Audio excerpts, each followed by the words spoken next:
দু-এক দিনের মধ্যে হবে বিএনপির স্থায়ী কমিটির বৈঠক। এরপর একক প্রার্থীকে মনোনয়ন নিশ্চিত করার ঘোষণা দেওয়া হবে। বিএনপির ভারপ্রাপ্ত চেয়ারপারসন তারেক রহমান নেতাদের সতর্ক করে বলেছেন, ভেদাভেদ ভুলে দলীয় স্বার্থে মনোনীত প্রার্থীর পক্ষে ঐক্যবদ্ধভাবে কাজ করতে হবে।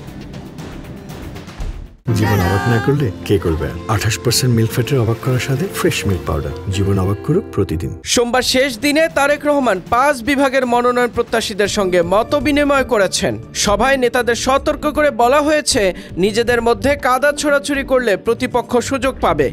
সিলেট, খুলনা, রাজশাহী, বরিশাল ও ঢাকা বিভাগের নেতাদের সঙ্গে বৈঠকে তিনি বলেছেন, এক আসনে একজন প্রার্থী মনোনয়ন পাবেন। যারা মনোনয়ন পাবেন না তাদেরও দল বিভিন্নভাবে পুরস্কৃত করবে। তার নির্দেশনায় বলা হয়েছে, মনোনয়ন পাওয়ার পর কোনো আনন্দ মিছিল, মিষ্টি বা ফুল বিতরণ করা যাবে না। এগুলো করলে দলের ঐক্য নষ্ট হবে। নেতাদের পরামর্শ দিয়েছেন, জনগণের দ্বারে দ্বারে গিয়ে ভোটারদের উজ্জীবিত করতে হবে এবং ধানের শীষে ভোট দেওয়ার আহ্বান জানাতে হবে।